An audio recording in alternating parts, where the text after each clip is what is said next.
Bienvenue sur les news de Samir. Aujourd'hui, on va pas parler des législatives, hein, des élections tout pourries là, qu'il y a en France, ou peut-être très peu.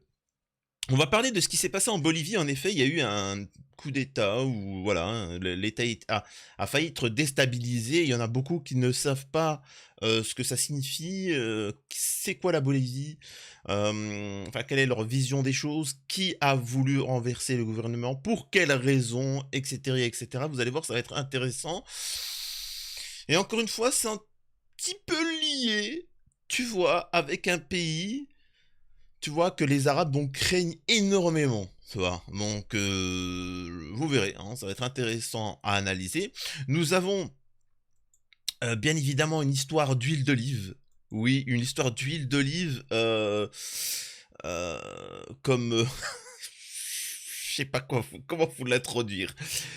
Disons que il y a une personne d'origine maghrébine qui avait de l'huile d'olive dans sa voiture. Toutes les forces de l'ordre de France sont intervenues pour l'arrêter euh, parce que il y avait des écritures en arabe dessus. Voilà. Je peux pas vous introduire différemment la chose. Ensuite, on reviendra vite fait sur le tube du moment qui circule. Hein, Je partirai pas. Donc voilà, ça va être un peu de tout ça. Avant ça, je vous invite à vous abonner, vérifier que vous êtes bel et bien abonné, laisser un commentaire, un like pour le référencement, me rejoindre sur les réseaux sociaux, etc., etc. Merci encore une fois pour tous ceux qui s'abonnent à ma chaîne secondaire. Euh, donc voilà. Alors, qu'est-ce qui s'est passé en Bolivie Étape par étape. Ça faut bien comprendre, hein, on va y aller doucement. Nous on a Gilo qui dit, Jean-Luc Mélenchon qui dit coup d'État en Bolivie. Réaction dans toute l'Europe et dans le monde. France, zéro tweet officiel. Macron, zéro séjourné, zéro. Lors du coup d'État d'extrême droite contre Evo Morales, Macron avait pris acte. Suspect. Donc là, il est en train de dire suspect. Comment ça se fait que toutes ces choses-là, comment ça se fait qu'il prend acte ou qu'il ne mentionne pas? C'est bizarre ça, là. C'est au niveau de la Bolivie. Qu'est-ce qui s'est passé? Alors, je vais vous montrer les images. On a un groupe de militaires d'extrême droite qui ont essayé de prendre le président, le foutre en tôle et prendre le pouvoir tout simplement. Hein. C'est ça qu'il faut comprendre. Mais le peuple est sorti dans la rue pour empêcher ça. Voilà. Et là, c'est très important que vous compreniez certaines choses. Petit à petit, vous libéralisez un pays. C'est-à-dire que il n'y a plus de fonctionnaires, il n'y a plus de tout ça. Ensuite, si c'est libéral, c'est la loi, c'est du, comment on appelle ça? C'est la loi du plus offrant, du plus offrant, celui qui paye le mieux. Ensuite, c'est pas des militaires qui sont par passion pour protéger telle ou telle chose, non, c'est ceux qui sont le mieux payés. Et ensuite, tu peux même embaucher les étrangers dans cette milice, comme cette future police en France, etc. Et une fois que tout appartient à l'étranger, comme les autoroutes, les Français, il y a que chez vous, hein, les autoroutes ne vous appartiennent plus. Disons que vous avez une police qui est payée au plus offrant, et donc voilà, et petit à petit, hop, on prend réellement le pouvoir. Donc, comprenez bien ce qu'il en est.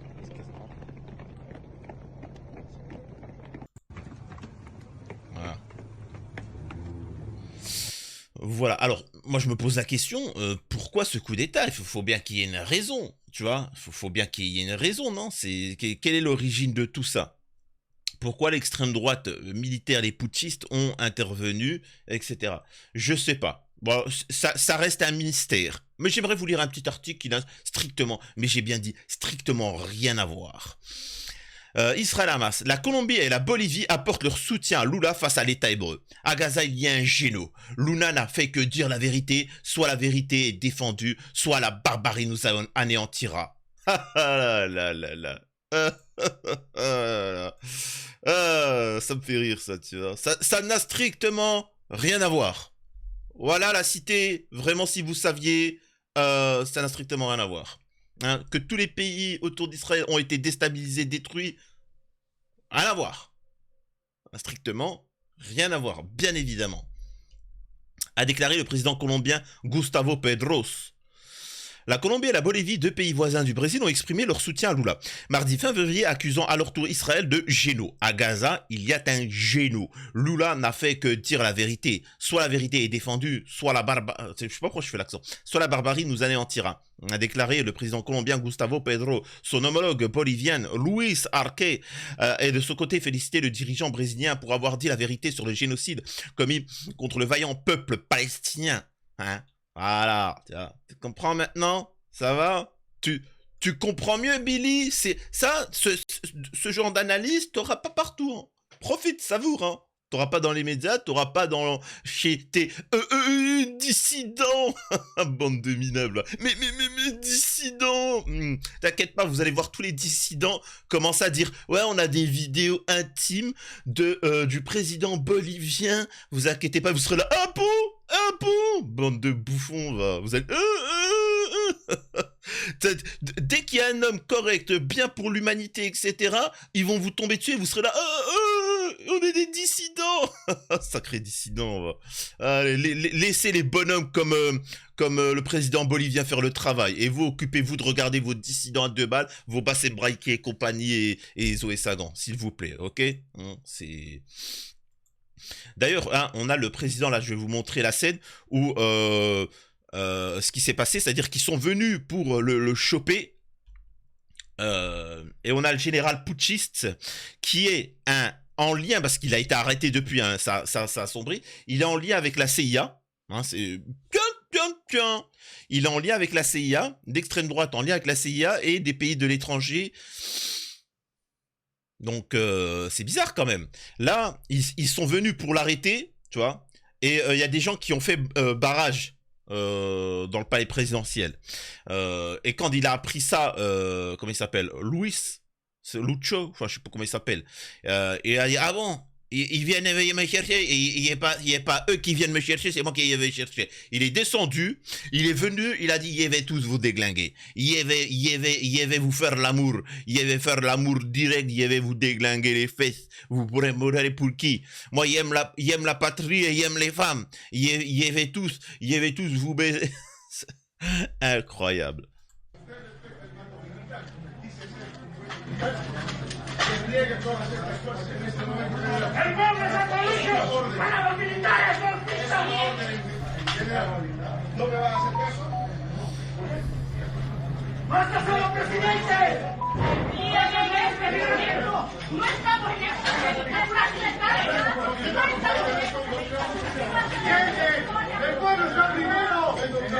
Está involucrado, general. Vraiment, hein, excusez-moi de dire ça, les droits tardés, vous êtes les tchouins d'Israël. Vous êtes véritablement des tchouins d'Israël.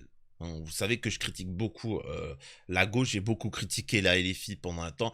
C'est vrai, hein, je suis assez dur, mais les gars, je vous loupe pas. Hein. C'est-à-dire que, il y en a pour tout le monde, vous inquiétez pas. Hein. Mais vous êtes vraiment des tchouins, c'est incroyable. C'est... Donc voilà, c'est ça l'analyse, c'est tout simple. Hein. Il faut comprendre que toute personne qui s'opposera à Israël subira des conséquences. Autre point que j'aimerais aborder, c'est une petite anecdote. Hein.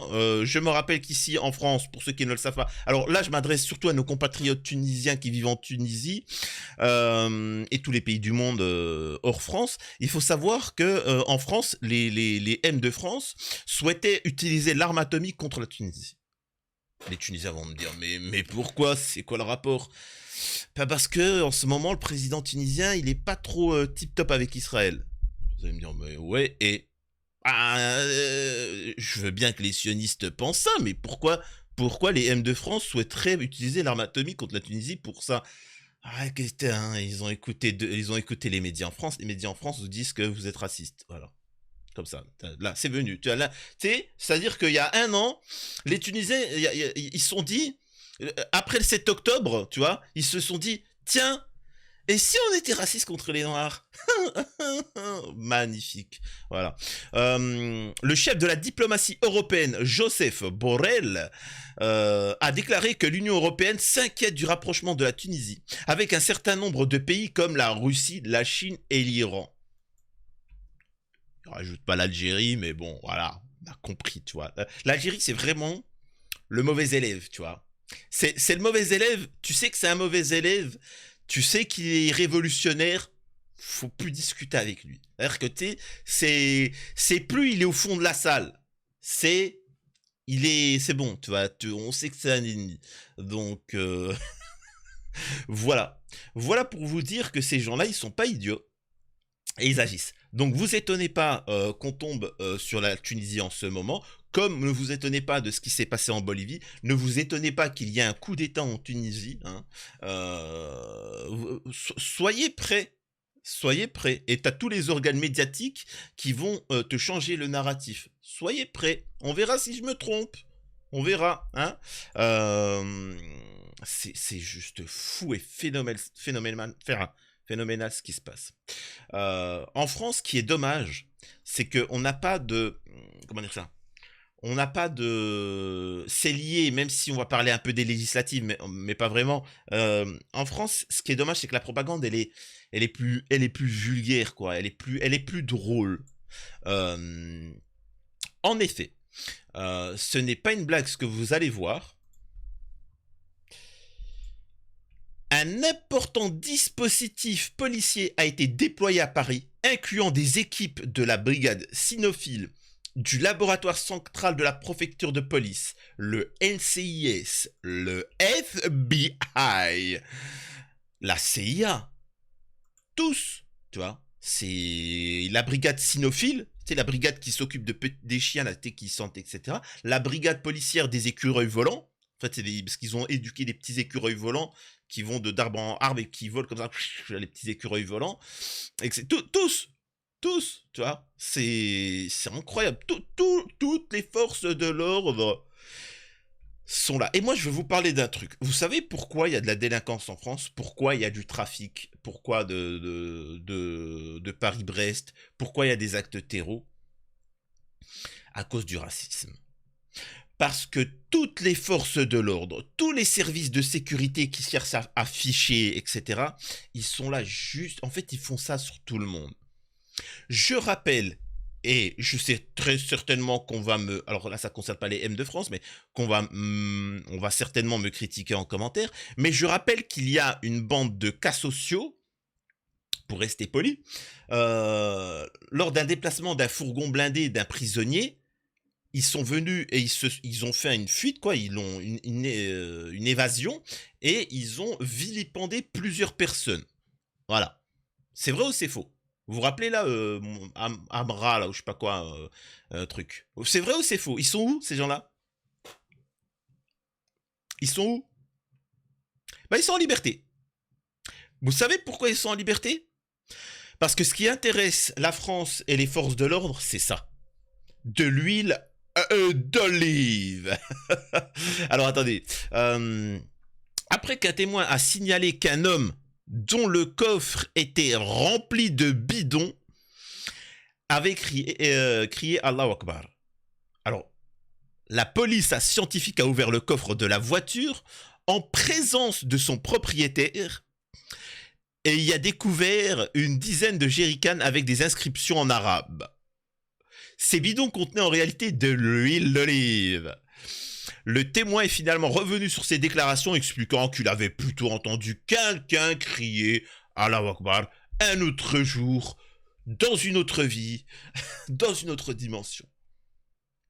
Moi, ce qui me dérange, c'est pas que le fait que le mec il soit complètement déglingo. Le mec qui a dit « Ouais, j'ai vu quelqu'un avec des bidons d'huile d'olive, quoi. » Enfin, c'est pas ça, moi, qui me choque. C'est que tout le système des forces de l'ordre, qui ne se déplace jamais quand c'est du concret, là, pour de l'huile d'olive, ils sont intervenus. C'est juste phénoménal. Je ne sais pas s'il faut en rire ou quoi que ce soit. Qu'est-ce qu'on doit en faire de ce genre-là? Voyons voir l'article. L'alerte a mobilisé de nombreux effectifs, un large dispositif samedi, après la découverte d'une voiture contenant ce qui semble être des bidons d'essence. Quand bien même ça aurait été des bidons d'essence, peut-être qu'il travaillait dans un chantier, bref. A appris le Parisien de sources policières, confirmant une information de nos confrères. Après cette alerte, ce samedi dans l'après-midi, la situation est prise immédiatement au sérieux par les autorités. Rapidement, un périmètre de sécurité est déployé autour de la rue Milton, où le véhicule est stationné. Selon nos informations, des équipes de la brigade cynophile, des inscriptions en arabe. Quelques minutes plus tard, les forces de l'ordre identifient le propriétaire du véhicule, un homme résidant dans le quartier se rendant à son domicile. Une fois revenu sur place, la police scientifique ouvre le coffre de la voiture en présence de son propriétaire. Dedans, des dizaines de jerrycans portant des inscriptions en arabe sont découverts, explique cette source police. Oh putain. Des bidons qui contenaient en réalité de l'huile d'olive, quoi. Tu sais, que le conducteur avait rapporté récemment de l'étranger en grande quantité. Des déclarations confirmées par les analyses réalisées en urgence par le laboratoire. Oh, ça me fait rire, ça n'a pas de sens. En plus, ils ont fait des analyses, tout ça. Il devait être là tranquillement. Tu sais, ils ont mis tous les effectifs de la France avec le truc scientifique pour voir si c'était réellement un produit chimique ou je sais pas quoi. Et ça prendrait des semaines pour savoir, tu vois. Jusqu'à qu'il y a Billy au bureau, il est arrivé, tu vois. Il a dit, tu sais, il avait son petit sandwich. Tu dis, mais ça c'est de la bonne huile d'Algérie, ça. Attends 2 secondes. Tu sais, devant tout le monde, il a pris le bidon. Oh, une bonne petite huile. Ah, ça c'est de l'huile. Ça c'est de la bonne. Hein. Ah, c'est de la bonne. Ça c'est de la pure. C'est pas. Ah ouais, magnifique. Et puis tu sais, t'as tous les autres qui regardaient. Qui voulait que je vous dise. Et après on me dit, ouais, un peu de sérieux dans tes vidéos s'il te plaît. Je veux bien, mais regardez, il manque de respect aussi. Enfin bon. Ah là là. Donc ça montre bien que derrière il y a un souci avec l'islam et les arabes, et c'est du racisme, c'est tout. C'est-à-dire qu'ils ont vu de l'écriture arabe, ils ont pété un plomb. On leur dit que c'est une écriture, c'est une langue. Faut le comprendre. C'est-à-dire que tu peux avoir un texte écrit en arabe, les gars, c'est l'histoire des 3 petits cochons, hein, c'est tout, hein, c'est pas parce que c'est écrit en arabe que l'histoire des 3 petits cochons, elle est différente, hein. Incroyable, c'est juste phénoménal où c'est qu'on en est arrivé. J'aimerais juste aussi vous montrer une petite vidéo. Vous vous rappelez, hein, pour ceux qui ont vu la vidéo, Yusuke Furusawa, j'ai fait l'interview. Il s'est fait vilipender par des sionistes, hein, qui sont venus pour l'embêter. Hein, vous voyez, hein, ah, ça crie dessus.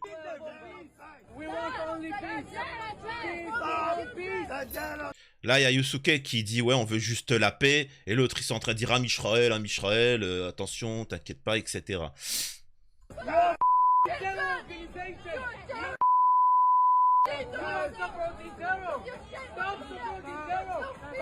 C'est incroyable, c'est-à-dire que les mecs, où c'est qu'ils vont, ils foutent le bordel dans le monde, hein. C'est incroyable. Ils sont au Japon, Yusuke, il est japonais, le mec, il appelle à la paix, et t'as des étrangers qui viennent et qui veulent faire leur loi. Non mais attendez, c'est où ça?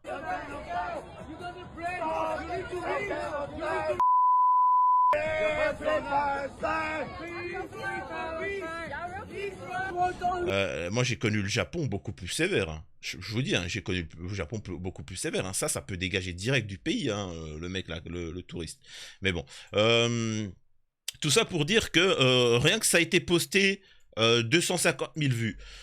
Ah, je dis ça, je dis rien, mais c'est quand même bizarre, tu vois. Alors j'invite vraiment les gens à partager, et je sais que le fait que ça soit une personne d'origine algérienne qui a fait une interview de lui en France, je comprends que ça fait de Yusuke Furusawa quelqu'un qu'il faut boycotter, mais bon, quand même, pour les Free Palestine, essayez de passer outre, tu vois.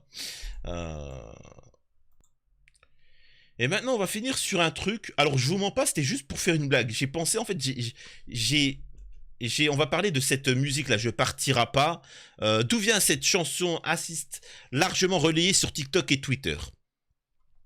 Je partirai pas. Alors, la base, c'est un blédard qui était venu en France pour Giniclou Frunz. Il faut savoir que les blédards Quand on dit blédards, c'est ceux qui viennent de manière illégale en France. Ils pensent que c'est l'Algérie, la France. Et je vous assure qu'ils sont tous surpris. Donc, ils se rendent compte que la France, c'est pas comme l'Algérie. C'est-à-dire que l'État, il te donne tout gratuit et que tu profites et que tu vis, etc. T'es rassasié. Ils comprennent que c'est pas comme ça, la France. Hein. Oh, la France, faut travailler, tu vois. Donc, déjà, ça le choque. Ensuite, il ne sait pas qu'en France, c'est du papier millimétré. C'est-à-dire que en Algérie, vous savez, par exemple, il y avait le gouvernement algérien qui voulait aider l'agriculture. Et donc, il pouvait te donner 100 000 balles, 200 000 balles pour acheter le tracteur, toute une machin. Tu vois. Et il donnait comme ça. Sauf que, tu sais, normalement, il faut qu'il y ait des gages. Tu vois, faut qu'il y ait... ou soit que tu achètes toi d'abord, tu lances ta société pendant 2 ans, et là, après, peut-être, il t'aide. Non, il te donne comme ça, gratuit. Et qu'est-ce qu'ils faisaient les Algériens? Prends dans la poche, salam alaikum. C'est fini. Ils ont chopé 100 000 balles. L'État leur a donné 100 000, 200 000 balles. Ça, il n'y a qu'en Algérie que tu vois ça. Ils savent pas qu'en France, 10 euros, tu te lâches pas. Et donc, ils viennent en France et ils font des crédits, des trucs. Tu sais, ils s'endettent. T'inquiète pas, va. Et après, au bout d'un moment, quand ils sentent que ça devient chaud, ils essaient de partir au bled, tout ça. Non, monsieur. Monsieur, vous restez ici. Vous avez interdiction de sortir du territoire. Vous allez payer tout ça. Vous allez faire de la prison et vous allez payer ça. Voilà. Oh ah, tu niques qui là maintenant, Billy? Bref, en fait, et quand t'as des gens qui se font expulser, il y en a un qui disait je partirai pas, minable va. Et en plus, il nous fait honte. Vous voyez ce qu'ils font ces gens-là? C'est-à-dire que nous, on vient, on travaille, on est là, et qu'est-ce que vous voulez que je vous dise?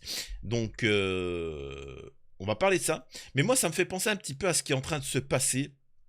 C'est-à-dire que si le RN passe, effectivement, il y aura bien évidemment un 2 poids 2 mesures avec les personnes issues de l'immigration. Et moi, en fait, ça me fait penser au couple mixte. Ça doit être une dinguerie. Oh, ça doit être une dinguerie. Une femme, par exemple, une Française de souche, une Italienne ou ce que tu veux, tu vois, t'es pas importe, machin, qui est mariée avec un Maghrébin. Oh, c'est chaud. Ça doit être chaud. Oh, comme elles vont... Oh, franchement, c'est pas méchant.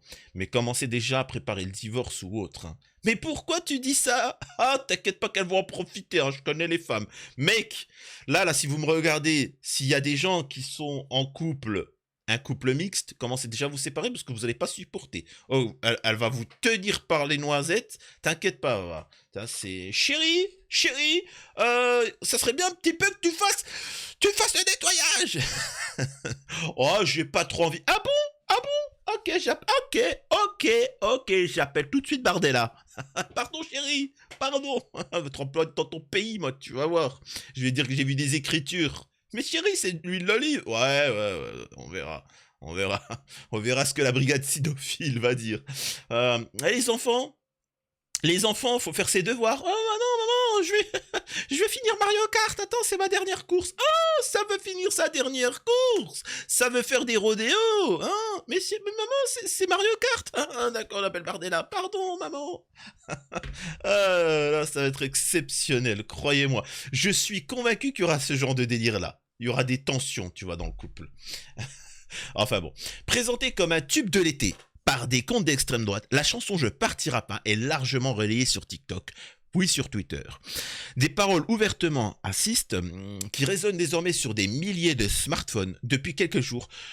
Une chanson intitulée Je partirai pas est largement relayée sur les réseaux sociaux. Son titre et sa faute de français assumée font référence à une ancienne vidéo virale sur les réseaux sociaux, montrant un individu à l'accent étranger forcé par la police à monter dans un avion pour quitter la France et s'écriant « Je partirai pas ».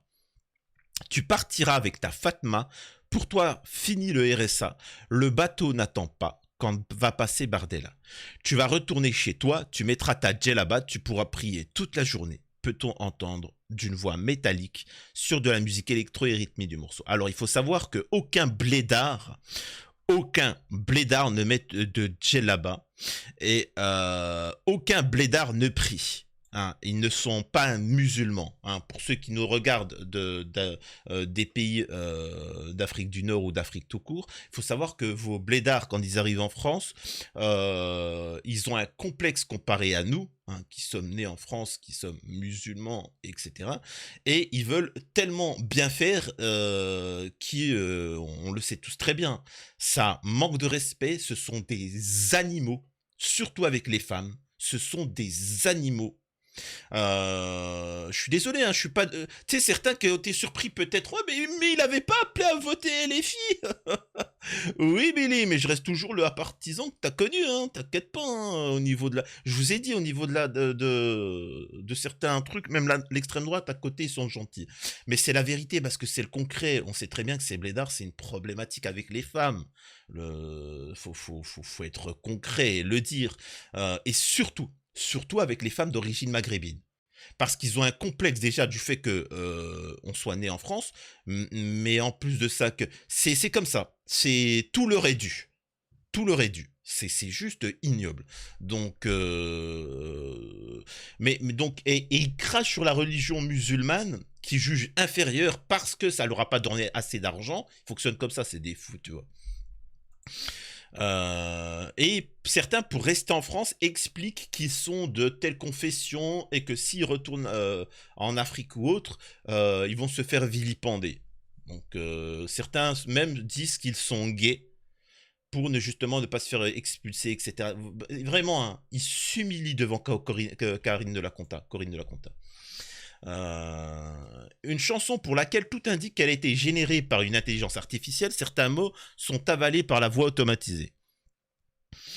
Publication Xénophobe. Le compte qui est à l'origine du morceau sur TikTok a plusieurs des dizaines de contenus visuels générés par IA. Il affiche par ailleurs un soutien au prétendant à Matignon Jordan Merdella. Ce compte qui cumule 16 000 abonnés sur TikTok est par ailleurs coutumier des publications au sous-entendu xénophobe vu 230 000 fois. Une photo générée par IA montre une boucherie vendant du cochon accompagnée du commentaire « Aucun cambriolage depuis 40 ans ». Pour l'heure, des centaines de vidéos ont été diffusées sur TikTok, bla bla bla, etc. Nous avons Mila qui a repris et je vais vous expliquer pourquoi ces gens-là vous sont supérieurs. C'est que pendant que vous allez les M de France, vous savez ce qu'ils vont faire?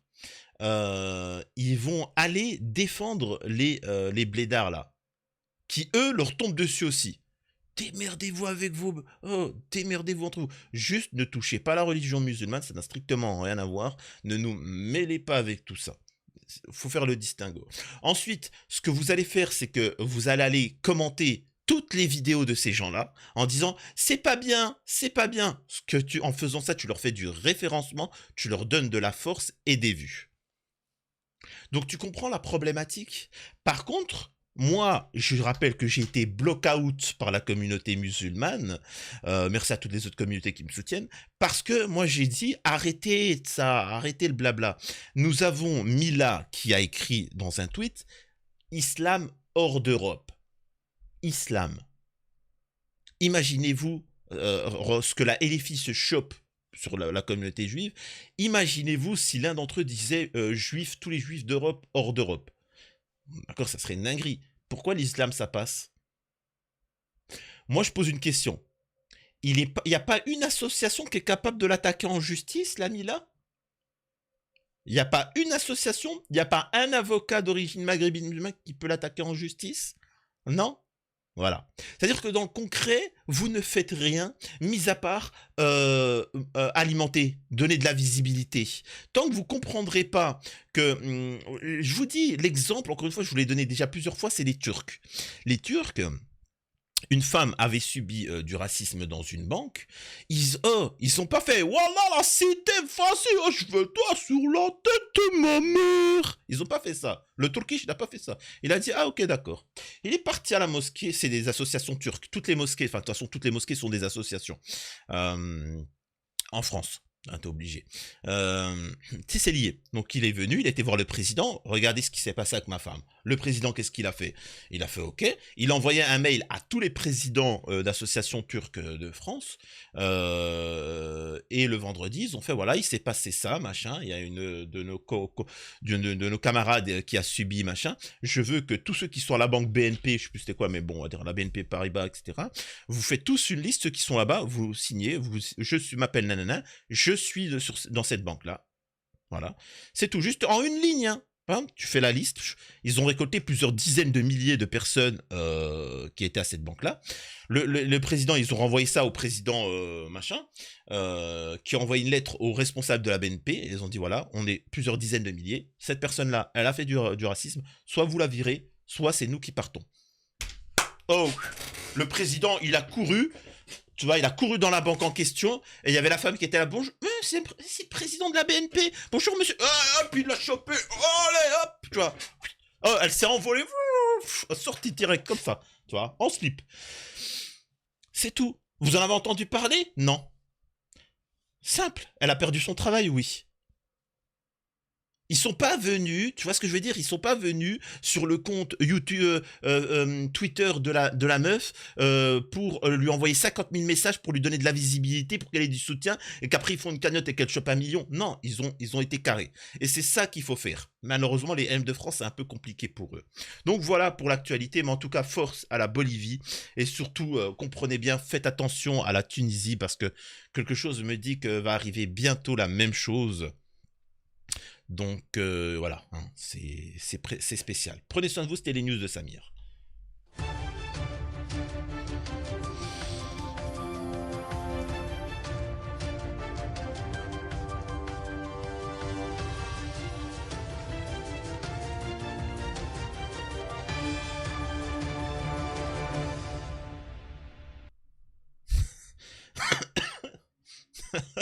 Ah, t'imagines qu'est-ce que ça...